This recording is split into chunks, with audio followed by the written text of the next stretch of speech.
National Theater, starring Irene Dunne and Walter Pidgeon in Together Again. Ladies and gentlemen, your producer, Mr. William Keighley.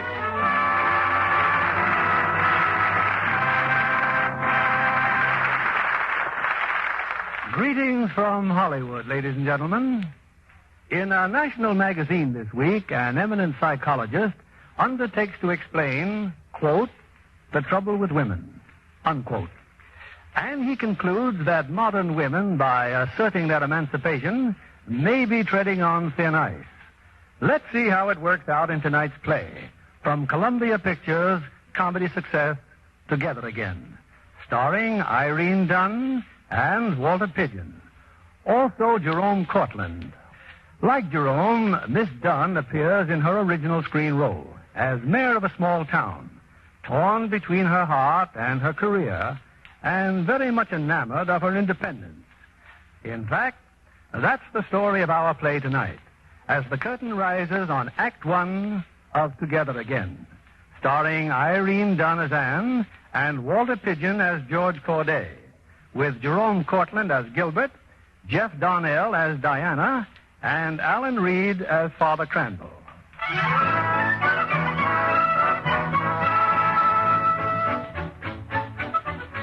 It's a late spring afternoon in Brookhaven, Vermont. And in the office of the Brookhaven Eagle, Editor Buchanan looks disgustedly out the window. The object of his scrutiny is a statue.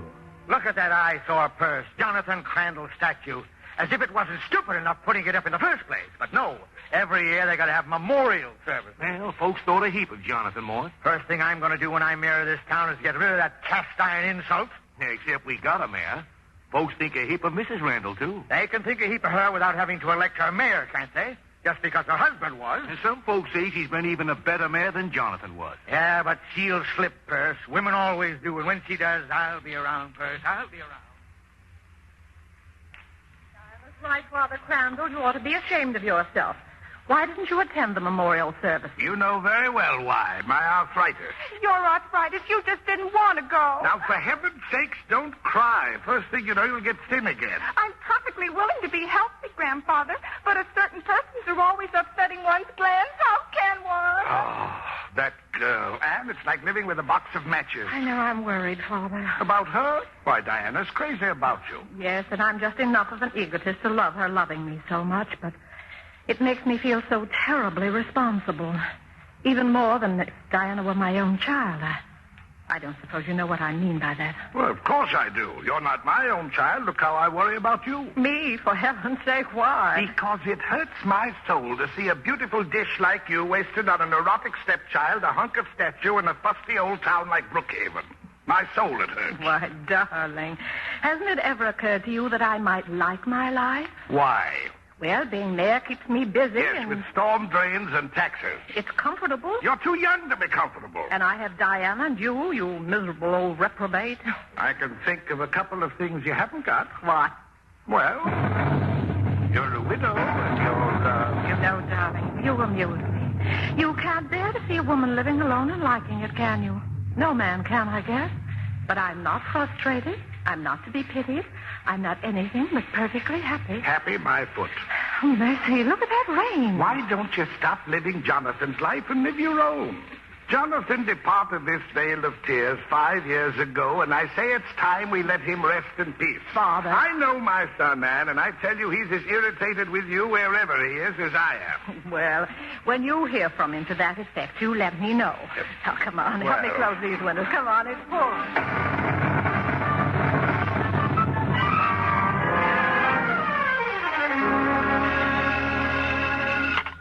Hello? Hello, Mort. Mort, is that you, Mort? Well, what's the matter with you, Purse? Guess what, Mort? Lightning bolt just hit the statue. What? A bolt of lightning. It just hit Jonathan Crandall's statue. Knocked his head off clean as a whistle. Purse, you're sure? Oh, now, Mort. He's standing out there now with the rain going down his neck.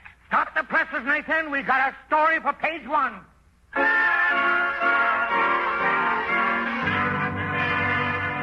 All right, Anne. You told me to shut up till I heard from Jonathan. Oh, don't be ridiculous, Father. Just because the statue happened to get... Happened to get? You don't suppose it was accidental, do you? Jonathan pitched that bolt of lightning himself. Now, will you quit lying to yourself and start having some fun? Mort Buchanan seems to be having lots of fun. Have you seen the morning paper? Sure, I've seen it. Brookhaven Eagle demands removal of headless eyesore from Crandall Park. Well, he's right. Nonsense. We'll have the statue repaired. We'll do no such thing. I've waited 5 years, and so has Jonathan, to get rid of that doggone statue, and if you... Excuse me, Mrs. Crandall. Mr. Buchanan's here. Oh, well, you tell him I can't see him, Jessie. Please tell him that if he I'll wants... just be a minute, Mayor Crandall. Just wanted to find out if you called the Department of Sanitation about hauling away that... Over my dead body, they'll haul away that statue. It's a public nuisance. Oh, it is it? Even without a head, my son's a better man than you are. My father, not a minute ago you said... I don't care what I said. If Buchanan wants it hauled away, it stays. It certainly does. The statue is going to be repaired, Mr. Buchanan. Mother, what did you say? Darling, now, there's no need to be tragic. Put my father's head back on again. It's the most gruesome thing I ever heard of. Oh, Mother, I'd feel every stitch, personally. Ha! I'll hire you, Mort Buchanan. Diana, honey, what is it you want? Why, a new statue, naturally. Why not? A bigger one, too, Buchanan. And the Crandall family's giving Brookhaven a brand new statue of Jonathan.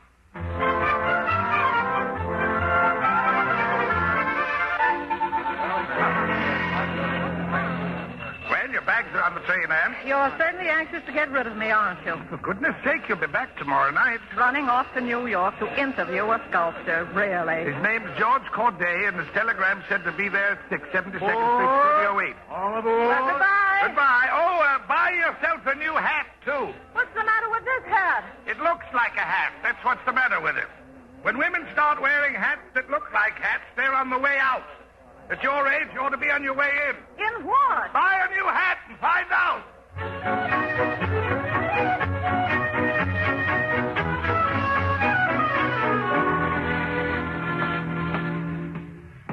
Studio 8. Ah.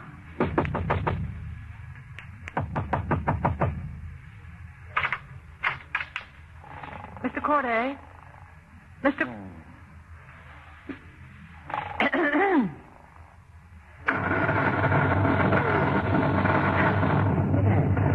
I beg your pardon? Phew, sorry. I guess I must have been dozing. I've never seen you before, have I? Why, no, I'm... Sometimes I'm not sure. Clothes make such a difference. Beg your pardon? Well, there she is, this statue here. As you can see, it's all finished except for a certain line right here. I hope you've got it. No, just a minute. If you've got the curve I'm looking for, fine. If you haven't, well, I'll have to get another model. But, Mr. Corday, you don't understand. Please, I have an appointment with a small-town mayor at 6 o'clock, and it's quite possible he wouldn't understand a beautiful model running around. Really? Why not? Have you ever met a small-town mayor? They have no sense of humor, and they're always out of shape. Well, I hope you have a sense of humor, Mr. Corday, because you're going to need one. Why? Because I'm Mayor Crandall. Well, I'm not going to apologize. You know, you're a fraud. You have no business to have mayor insides and such a beautiful outside. Mr. Corday. And that hat, definitely not a mayor's hat. Well, I bought it this afternoon. I didn't think it was a very good idea at the time, but I assure you there's a mayor under the hat, and we'll just go on from there, shall we? Certainly. Thank you. Now, I have some photographs here of the late Mayor Crandall. I thought they might help you. Fine-looking man. Thank you. Your father? My husband. No. Why not? Oh, well, no reason. No reason at all. Now then, let's make a few notes, shall we? How long were you married to him? 5 years. His age when he married you?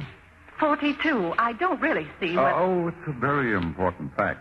A man who waits until he's 42 to marry must have definite characteristics. I was his second wife. 2 wives. Any children? Yes, one by his first wife. But really, I see no... Mayor Crandall, it's simply that I need to know the man. This is a professional interview, and I wish you'd conduct it as such. You wish I would? Now, just tell me the things that you are aware of. Well, my husband was a Crandall.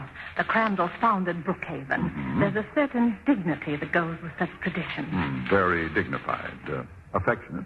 I beg your pardon? Oh, well, we'll place a question mark after that, shall we? Now, the fact that you're still Mrs. Crandall tells me that you've never remarried. Have you ever entertained the idea of remarrying? I have never entertained the idea of remarrying. Oh, well, I'll erase the question mark after affectionate.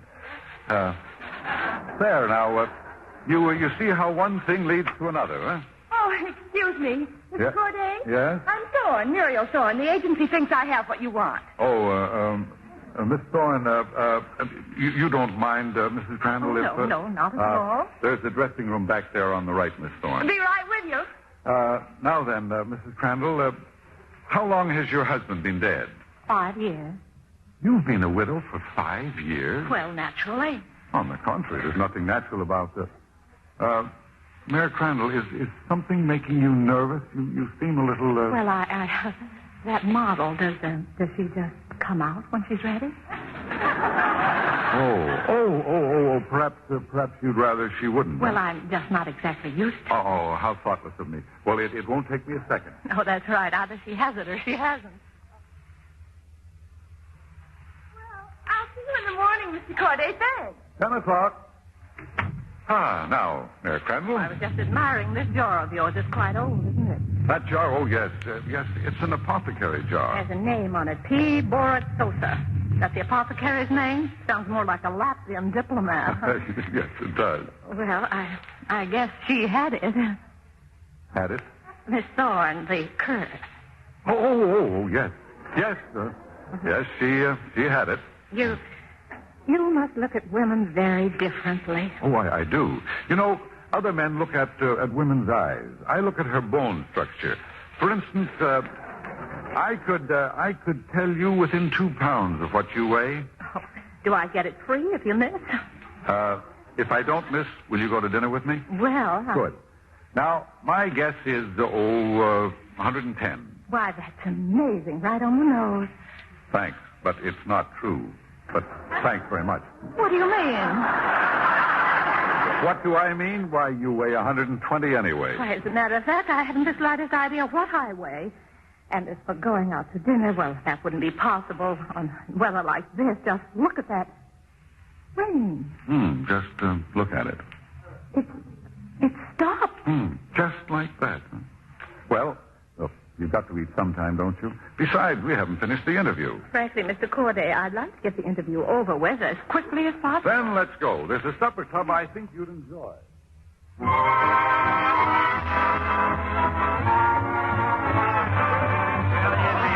You'll enjoy this place, Mayor Crandall. The food is awful. There's gambling in the back room, and there's Gilda Laverne. Who is Gilda Laverne? That's her picture on the wall. Oh. I believe she's called a bubble dancer. Oh, that must be a great treat for you. Mr. Corday, good evening. Bernardo, I expect you to excite yourself tonight. We are honored with the mayor of... I mean with my friend, Madam P. Borat Sosa. Such a privilege, Madam Sosa. I will bring the wine immediately. What a ridiculous name. Well, you seem to like it in my studio. Reminds me, we came here to continue the interview. Oh, yes, by all means. Now, about the statue of your father, your husband, I'm sorry. Perhaps I could add a twinkle in the statue that I found lacking in those photographs. Mr. Corday, we'd like my husband exactly as he was. Oh, forgive me. Tell me, did your husband dance? Oh, yes, why? Well, I've learned a little about his responsible side, so I must look into his lighter side. He danced, if that's what you mean. Well, not exactly. However, shall we? Why not?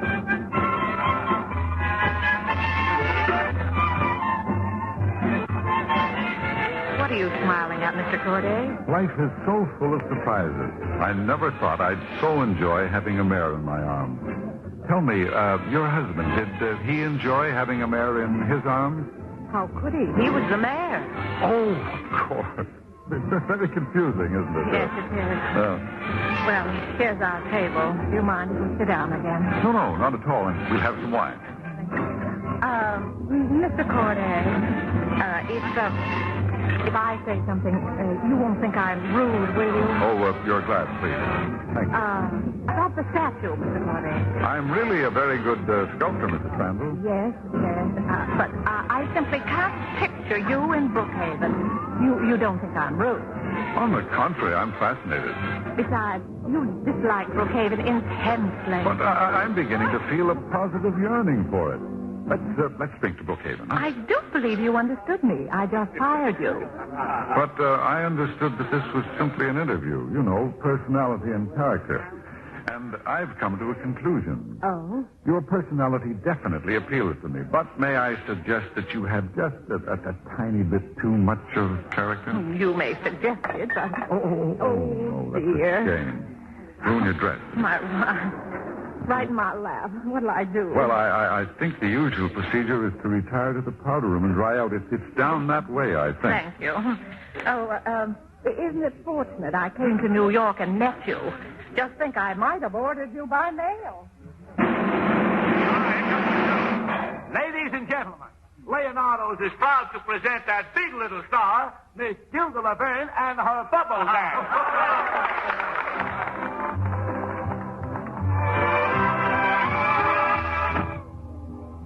Listen, honey. Oh, Lord, what happened to you? Still something on my dress. Well, you just take it off, honey, and I'll press the dry for you. Take it off. Couldn't... Yes, ma'am. This material, it draws all up out of shape if it dries on you. Oh, it does? Yes, and you don't want to go out of here all out of shape, do you? No, but... can you press it right away, please? I sure can. That's it. Just slip out of it and I'll heat up the iron. Heavens, what's that? Let me see if it's what I think it is. It's what I think. Here's your dress, honey. I'm getting out the window. It's a raise! It's a raise! Where's that window? 3 raises, 3 months. I quit. Oh, the dress. Yeah, that's my dress. Well, it may not fit me, but I don't mind. Thanks, John. You better duck out of the window, too. My dress. Give it back to me. My dress. Come on, Helen. Right over there. Okay, babe, we're waiting. Oh, please. Yeah, babe, you. What sort of policeman are you anyway? Don't you realize that... Now, look, Gilda. Oh, you think I'm the dancer? Well, you've made a ridiculous mistake. I'm just a guest here. And since when have the guests been running around without their Now, dresses I on? was standing right here with my dress in my hand. Yeah, sure. And all of a sudden, it went right through that window. Thank everybody. Step back. Hey, Sarge, I got Laverne. This is most embarrassing, most embarrassing. Officer, release this lady a beat it. Everybody that works here gets pulled in, mister. But she doesn't work here. Do you know who she is? She is... My name is P. Borat Sosa. Sure. I'm lost in. Yeah, me too. Okay, Chauncey, back up the wagon.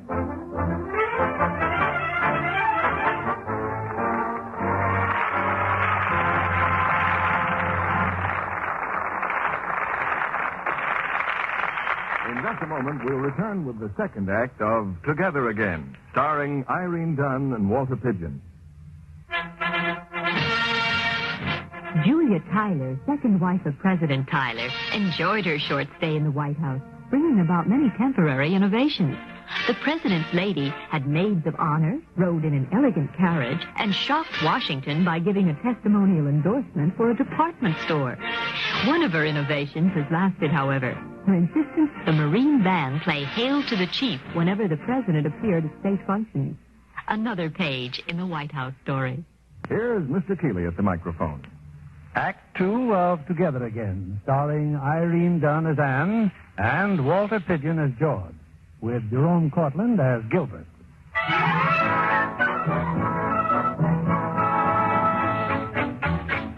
24 hours have passed, and far from New York, George Corday, bubble dancers and policemen, and Crandall gratefully breathes again the calm, pure air of Brookhaven, Vermont. Oh, my, but it's good to be home again, Father. You look tired, Anne. Have any fun? Fun? Well, that's hardly what I went for. Where's Diana? Well, she'll be right home. Well, did you buy a new hat? I most certainly did. Where is it? I left it on the train on purpose. Must have been some hat. What about the sculptor? Oh, the sculptor. Well, he can't take the job. He's all booked up for years, practically. We'll just have to get somebody else. What happened to you in New York? Happened? I called the hotel 7 o'clock last night. You weren't in. Well, I had to eat, didn't I? I called you again at 6 this morning. You still weren't in. Oh, I wasn't? No, you wasn't. Father, What is it? I was in jail. You know what I thought you said? I thought you Just said... what I did say. I said I was in jail for giving an indecent performance. A what? Oh, but I didn't. I didn't do anything. Father, the minute I saw him asleep on that couch, I knew I should But leave. what couch? In his studio, Mr. Corday, he was asleep when I got there, and And what? it thundered and woke him up. Oh, so it thundered. Jonathan again. Oh, I knew you would say something ridiculous like that. But how did you get in jail? That interests you more than how I got out of jail, doesn't it? Well, I got in because I was Gilda Laverne, and I got out because I was P. Boris Sosa. The police were very, very apologetic. Say that again, slowly. I'm not up to it. I'll see you after I am. Oh, that's awful, Mother. It's simply awful. Why isn't Mr. Corday coming? He's just too busy, dear. Oh, Mrs. Crandall. That's funny. What's funny, Jessie? Your good black dress, the one you wore in New York. I just unpacked your bag and it isn't here. Jessie, I told you I would unpack. Oh, I've been unpacking for you for years. I don't But, know. Mother, I had my heart set on Mr. Corday. Now, darling, listen to me. He was positively ancient to begin with. Why, he even had a beard. A perfect bird's nest of a beard. All the way down to here. Isn't that disgusting? A beard? Oh, Mother, why didn't you tell me this before? Come on, we'll tell those people what a narrow escape we all had. He certainly sounds nauseating. People? What people? Why, the statue committee. They're downstairs. I had to let them know you were home, didn't I? Well, I'd say that was debatable, dear. Oh, well. Please. We'll just have to get some other sculptor, that's all. But, Your Honor, if he was too old to take the job, I wouldn't think he'd have made an appointment to see you. Oh, I think he would have enjoyed the work if he could have gotten it. Well, I guess when you're dealing with an artist, you never do know what'll happen. Well, good night, Mayor Crandall. Good night. I'll open the door for you. Anne, why did you slam the door? Nothing, Father. It's only when you open the door like that very quickly, the draft is simply awful. There's somebody out there. Oh, there is? Well, for heaven's sake. Well, we'd all better run along. Good night. Oh, dear. Anne, that man, are you going to let him stand out there all night? Man. Oh, come in, please. Come in. Thank you. This is my daughter, Diana. How do you do? And this is my father-in-law, Mr. Crandall. Mr. Corday. Mr. Corday. This is Corday. Uh-huh. I'm sorry I was rude to you just now, but, well, we weren't expecting you. So you're Corday. Here, have a cigar. Mother, you must not thanks, stop. but I- You couldn't look at Mr. Corday at all. A beard down to here, you Well, said. I thought you did, didn't you, Mr. Corday? A beard? Oh, yes, I did, didn't I? Yeah, I shaved it off, though. It's so much warmer up here in Vermont than it is in New York. So you're going to do the statue after all. And you'll stay right here with us, of course. Why, Father, you know we haven't any room. We can live in the carriage house and build a statue right there, and I can watch it grow day by day. Oh, please, Mother. A very practical idea. Come along, Corday. I'll get you settled. I threw a few things in the car, materials for the statue just in case. Oh, Mother, just think. All that was in back of a beard all the time, and you never even knew it. Oh, jeepers. Oh, jeepers.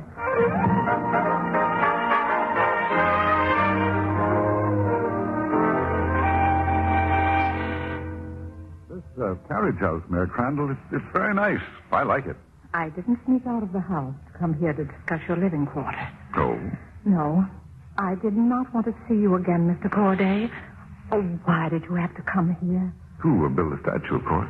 Doesn't it make any difference to you that I don't want... What's that? What's, what? Oh, that. My little apothecary jar.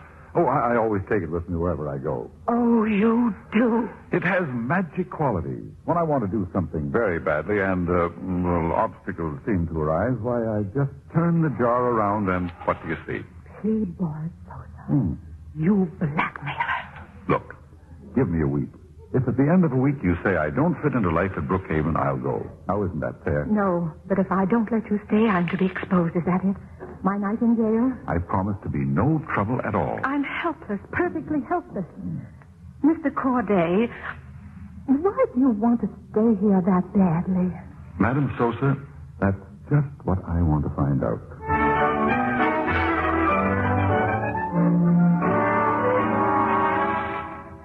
I don't know what you're beefing about, Corday. If you ask me, the statue's coming along fine. Oh, it's terrible. I should be much farther along by now. I don't know about the statue, but you sure ought to be farther along with something else. I don't even want to finish it. I don't even want to work on it. You're jealous of him. Jealous of Jonathan? Ridiculous. Jonathan's the best friend you've got. He knocked his own head off with a bolt of lightning. He did it so Anne would go to New York and meet you. Didn't hear about that, did you?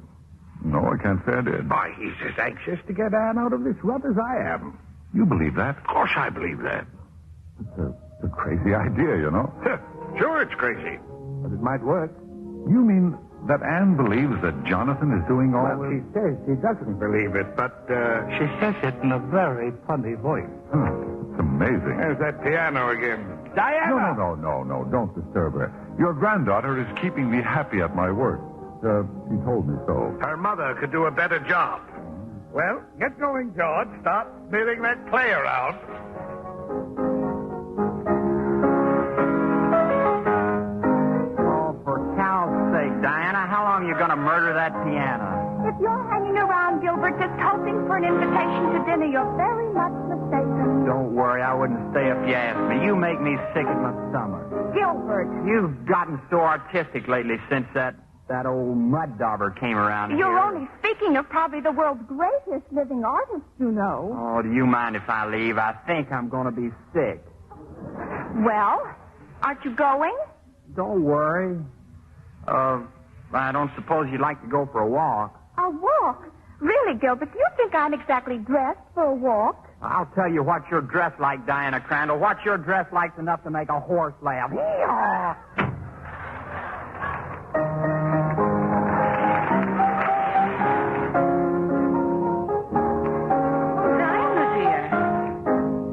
That a lovely tune. Hello, Mother. You know something, Mother? This is Mr. Corday's absolutely favorite piece. Really? I wonder why. Diamond, what on earth have you done to your hair? What have you done to yours? Mine. Oh. Oh, it makes you look so young, Mother. Is that bad? Well, I don't want to hurt your feelings, but I think it makes you look awfully icky. Well, I think you look a little icky yourself, high heels and a party dress, really. Mother, do you feel all right? Why, certainly. Well, you used to be so quiet, but lately you've been so kind of leapy. Oh, what a ridiculous word. Where are you going? Into the kitchen. I want to talk to Jessie.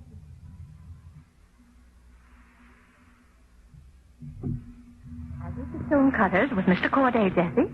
We have to choose a pedestal for the statue today. It's going to rain again. Oh, possibly. And, Jessie, don't bother to tell Diana. He's been trying to get you alone ever since he came here. Well, he's finally made it. I wish you wouldn't be silly, Jessie. I might give you the same advice, Mayor Crandall.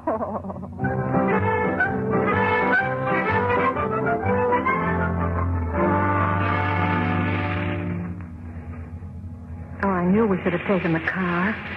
How can we walk home in weather like this? We can't. So your conscience should be thoroughly comfortable. Well, it isn't. What are you afraid of? Me? Yourself? Brookhaven? No. Yes.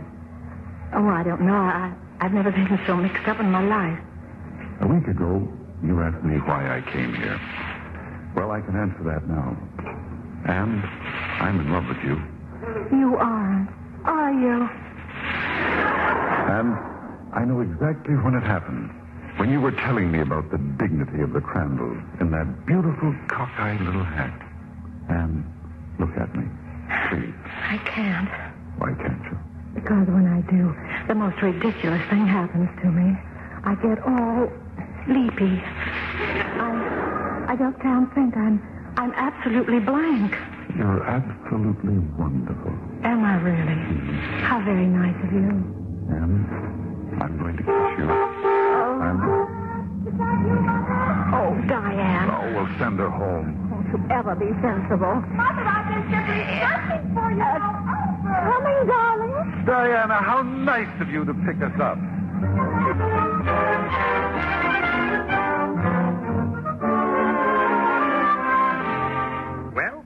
How did you do, Corday?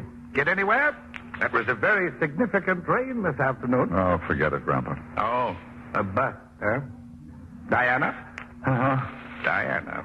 Well, I'm not surprised. When Jonathan died, Anne promised Diana she'd never marry again. So, if you ask me, your problem's really Diana, not Anne. You mean that all I have to do is talk to Diana? You make it sound so simple. Oh, why, it's a cinch. Grandpa, I'm taking everybody to the movies tonight, you and Anne, Diane, and Gilbert. And I'll show you tonight just how simple it is.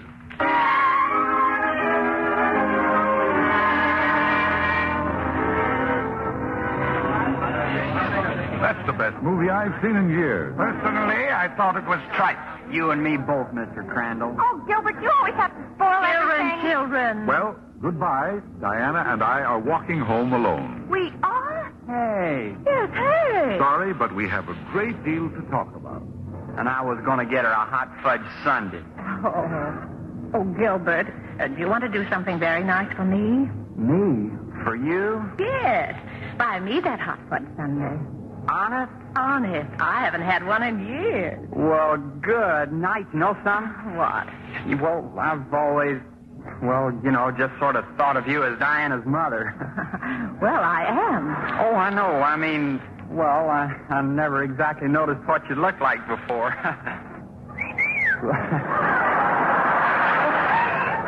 Why, Gilbert. I'll see you later, Father. Well, good night. Come on, Mrs. Crandall.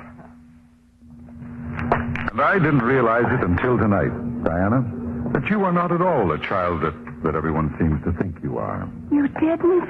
Well, you're a woman, an intelligent, understanding woman. I am? Diana, when a man falls in love with a woman, really in love, well, he wants to marry her. And if the woman is also in love with the man... Go on. Nothing should stand in their way. Don't you agree? Oh, I should say so. Mother and I made a promise once. That's just what I'm talking about. We promised never to get married and leave each other. You know, like a suicide pact. Exactly. Just like a suicide pact. The killing of everything that a mature woman needs to live and be happy. Oh, that's beautiful. You want me to break that pact, don't you? I want you to free a woman's heart. Diana, don't you see the difference? Oh, I do. It just goes to show what a shrewd analysis of character you are. You do understand then, don't you? Well, naturally. I don't have to be hit over the head. Oh, Diana, you make me very happy. Oh, I just can't wait to tell Mother. May I? Oh, by all means, tell your mother. Oh, Mother, you've got to listen to me very carefully. Oh, Mother, I love you so very much. Well, I love you too, dear. That's what makes it kind of sad. Only he's so wonderful. Who? Mr. Corday. Only I guess I'll have to get used to calling him George if I'm going to marry him. If you're what? Oh, I know it's a shock, but he did it so beautifully. Did what? Oh, he told me about women and love and things. And he's so right. Nobody has any right to stand in one's way. In whose way? Mine. Oh, Mother, you won't, will you? Diana, are you trying to tell me that George Corday asked you to marry him? Well, not in certain words, but from the way he looked and the things he said. Oh, I'm so absolutely happy I could do flips. You don't mind, do you? Well, it's a bit of a surprise. Won't Gilbert just simply die? Gilbert's not the only one who's going to die. It's so hysterically wonderful, isn't it? Yes, hysterically. Father? Yes, dear? You come with me. Now? Where? We're going to the carriage house. We're calling on my new son-in-law.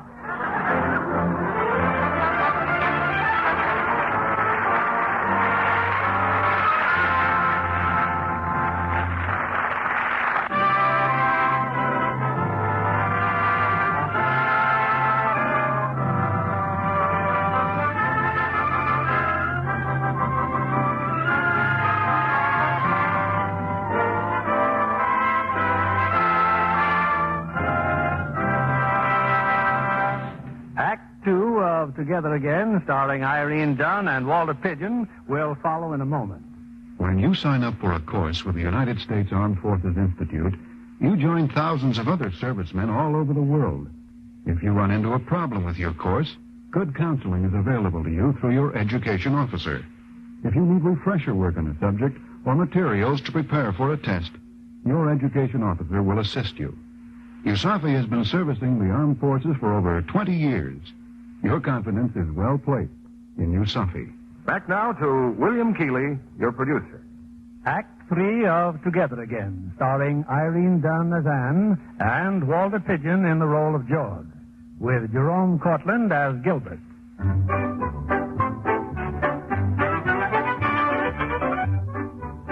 George Corday's courtship of Anne Crandall has suffered something of a setback. Having explained his feelings to Anne's daughter, George is now more than slightly perturbed to discover that Diana is under the impression that he's proposed to her. Oh, but Anne, Grandpa, how could Diana possibly have thought that I don't know. I only know that the child is absolutely dippy in love with you. Clever as all get out, aren't you? But it's fantastic. What'll I do? Well, let's see. Maybe you could be too old for her. That idea seemed to nauseate her once. But I am too old for her. You certainly are. How's your stomach? Huh? I beg your pardon? Your stomach. Maybe there's something wrong with it. You could be an invalid. Kids don't like sickly people. Yes, that's a lovely idea. You just droop a little, you know. Pretend you can't eat. And I think there's an old shawl I could let you have. In other words, act your age for a change. I'll do anything. Diana, why would she think he'd marry her in the first place? Why not? He proposed to me tonight, too. Oh, now, Anne. I knew if you came here, something would happen. But frankly, I didn't think it would end up with my being your mother-in-law. Well, good night, son.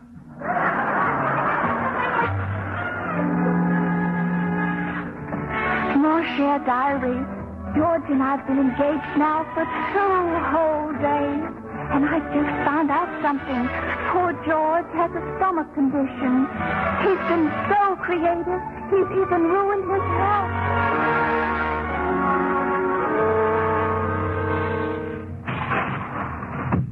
What's the big idea of throwing pebbles at my window at 10 o'clock at night? Anne, you've got to let me in. Why? I'm starving to death. Diana won't let me eat anything. Try a restaurant. I have. She's told them that you've given strict orders not to feed me. Oh, all right. Go to the kitchen door. I'll find you something. How primitive man really is. I don't know which smells more beautiful, the coffee or you. Oh, George, please. The waffles will burn. I don't care if the house burns. Darling, don't you realize we're alone? Actually alone. Making love to your mother-in-law. George, now stop. What about Diana? Diana belongs to Gilbert. She doesn't know that. Well, I'll talk to him. But first, I want to talk to you. And I'm trying to tell you that I love you. Well, what do you know? I hear bells. The doorbell. Well, let it ring. You're forgetting I'm the mayor. Oh, yes, I did forget. And what's more important, I think for a moment you forgot, too. Please, George, what if someone found me here with you alone? In your own kitchen? Well, it would take so much explaining. I'll be right back. Wait here. I know it's kind of late, Mrs. Crandall, but could I come in? Well, Gilbert, what's the matter? I can't eat anymore. I can't sleep either. Oh, well, there's a kind of an epidemic of that around here. Come in, Gilbert. You know, this situation with Diana has me very unhappy, too. But I do think that you and I can... Huh? Can what? Well, I've been noticing you a lot lately, Gilbert. I've been noticing you, too. Oh, you have? Uh-huh. Oh, Gilbert, sometimes I get so impatient with you. You do? Well, yes. If you're in love with a woman, you ought to say so and not just sit around in corners looking at her. A woman can't stand that. She can't? Why, certainly not. So she turns to someone else. Turns to who? Well, in this case, to Mr. Corday. But he's going to marry Diana. Well, yes, that's what I... And you don't have to turn to anybody, Mrs. Anne. What? You're so smart and pretty and everything. Oh, Gilbert. Well, I didn't know, did I? Well, I'm not dumb anymore. And just to prove it to you... Oh, there. Good night. Won't Diana die? Well, I guess I better be going now. Well, I guess you'd better.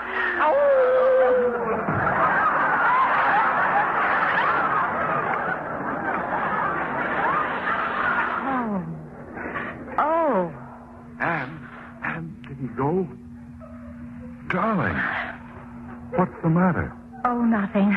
Only I think I'm engaged to Gilbert.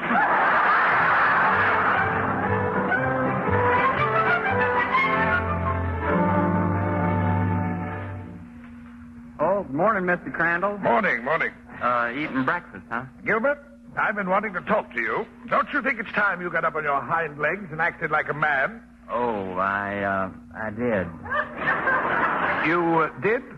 Good night. I sure did. Well, now. Oh, good morning, Mr. Crandall and Gilbert. Well, congratulations, Gilbert. I think you and Anne will make a perfect couple. Yes, I was just telling Gilbert. What did you say? Oh, hello, Gilbert. Hello. Where's Diane? Oh, hello. Hello. And how do you feel this morning, Diana? All right. Good. I couldn't wait to tell her, Gilbert. Well, how do you like it? Oh, I think it's perfectly sweet, except Yes? for this kind of a disgusting difference in their ages, that's all. Oh, not nearly as much as between you and George, dear. Will somebody please tell me what this is? I'll tell you, Grandpa. Anne and Gilbert are engaged to be married. No. Oh, Gilbert, George and I talked it over, and we think it's so selfish of us not to share our happiness with the town. Ma'am? So we've decided to announce our joint engagements tomorrow. You know, at the unveiling of the new statue. But good night. I haven't even asked my mother yet. Gilbert, it would be so much more fun to surprise her, don't you think? If you don't mind, I think I'll go out and come in again. This just can't be happening. Don't you feel a draft? Diana, dear, will you get me my shawl, please? Shawl? Oh, and Gilbert, you'll find my pills in the desk. Would you mind? Pills? Oh, naturally, before eating, you know. Oh, well, look where you're going, Gilbert. I'm trying to get George's shawl. Well, I don't see anything to cry about. I don't suppose you think it makes a person nervous to be engaged. Well, good night, don't I know it? And if it makes you so darn nervous, what you gonna marry him for? Live in this house with you as my stepfather? Gilbert Parker, I'd rather be dead. Now go get your fiancé,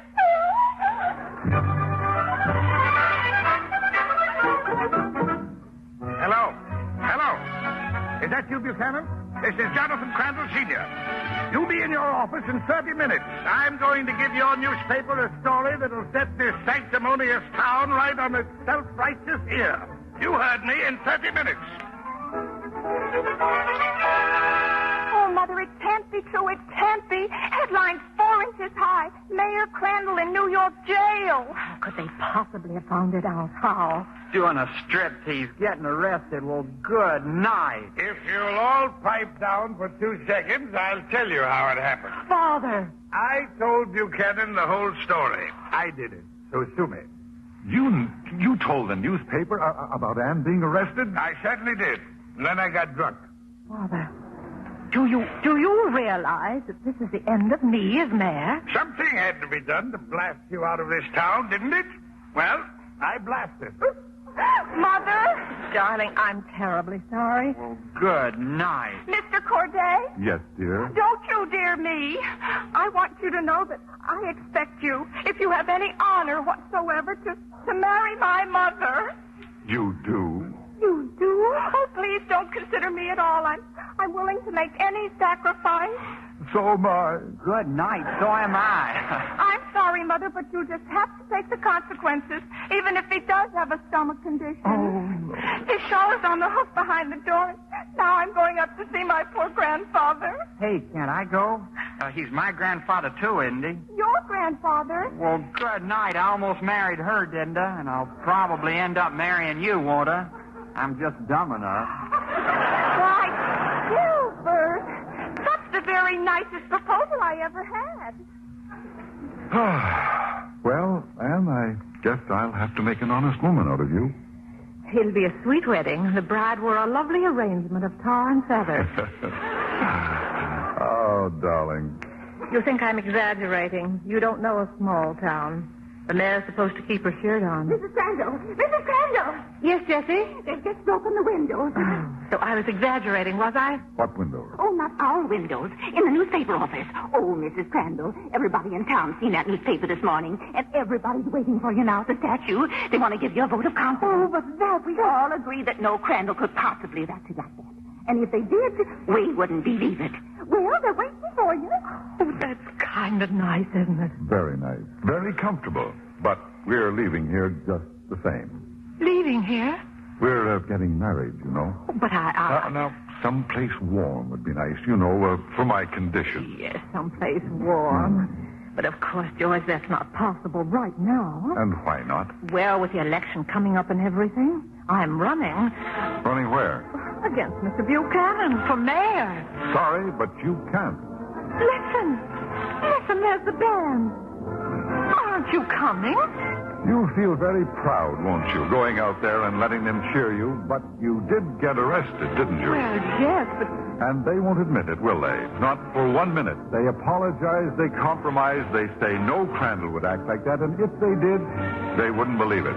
It's awful. What's awful about it? What you're trying to say is that you and I simply don't look at anything alike. You paid me a great compliment when you said I wouldn't fit into Brookhaven. But you do. Oh, you have. I don't. I've hidden and whispered and explained until I want to get on a mountain and yell, I love Anne and Anne loves me. George, you don't understand. After we're married, it will be different then. More respectable, is that it? Look, I have to go to the unveiling. Please come with me. Why? I want to tell them that I'm going to marry you. To see if they approve. No, Anne. You know, I once told you that you had too much character. I've changed my mind. You haven't nearly enough. Then you wouldn't want to stay in any case. Well, Mr. Corday, at least let me thank you for a lovely statue. Consider it a going-away present, Mayor Crandall. Thank you. I'll mail you a check tomorrow. Oh, you will find a small amount added for amusement tax.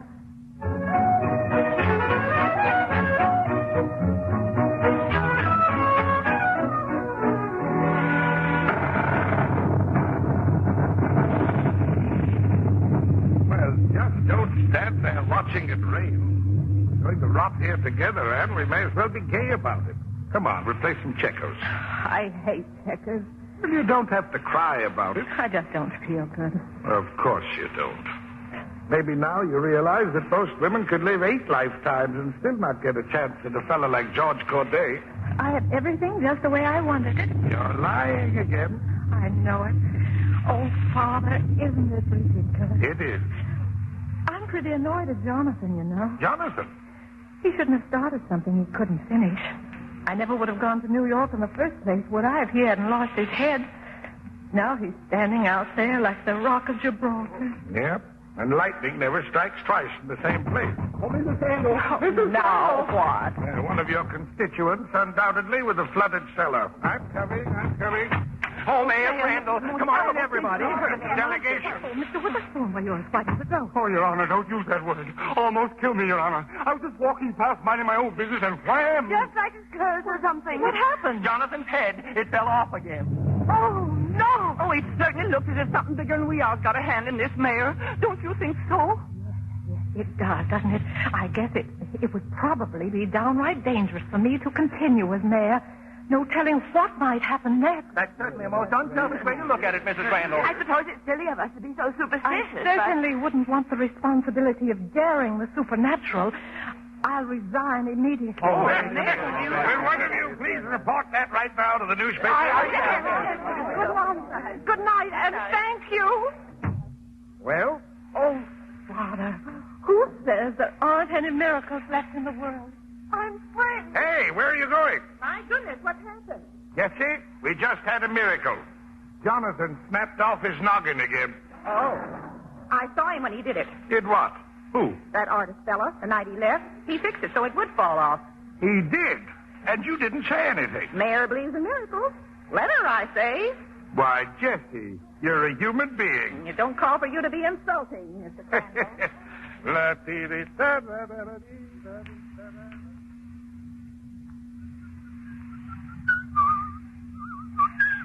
Oh, now, Mr. Corday, do you have to whistle that tune all the time? Oh, frankly, Miss Thorne, it's getting me down, too. And so's this rain. Well, let's get back to work.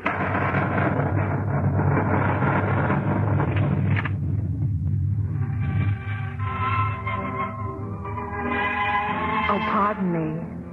I'm the ex-mayor Crandall. The people who sent me thought I might have just what you're looking for. Have I? Well, good night. Good night.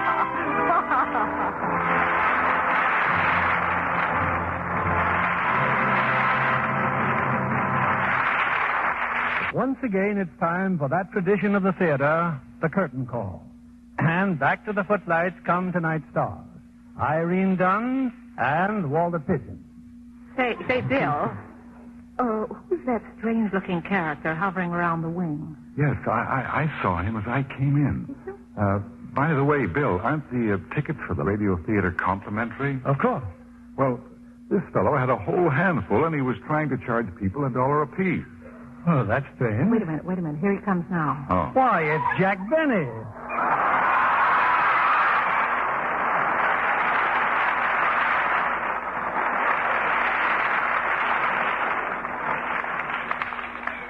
Hello, everybody. Well, Jack, welcome to the Radio Theater. Yes, we were just talking about you. Yes, I just found out those tickets are complimentary. Give me back my $2. Sit down, Mr. Miniver. A deal's a deal. Well, Jack, what are you doing here? What can I do for you? Well, Bill, I'll tell you. You see, I've been a comedian all my life.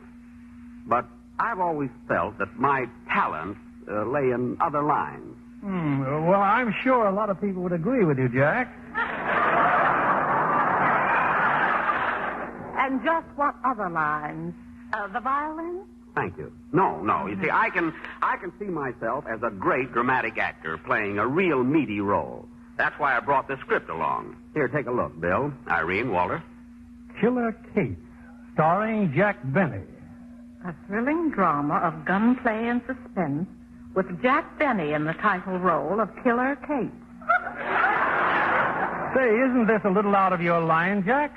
Out of my line? No, listen to this. You didn't give me a break, did you, Blackie? When you sent me up to the big house to rot in a lousy cell? Well, see this gun? Take that. Whoops, it went off.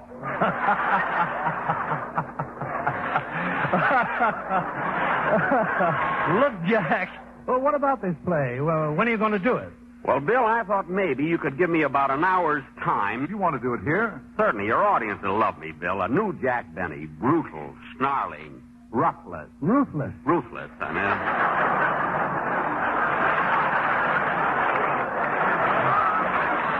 mean. You know, as a matter of fact, I wouldn't miss it. And me neither. Me neither. Neither, I mean. Good night, Bill. Thanks, everybody. Good night. Good night. Good night.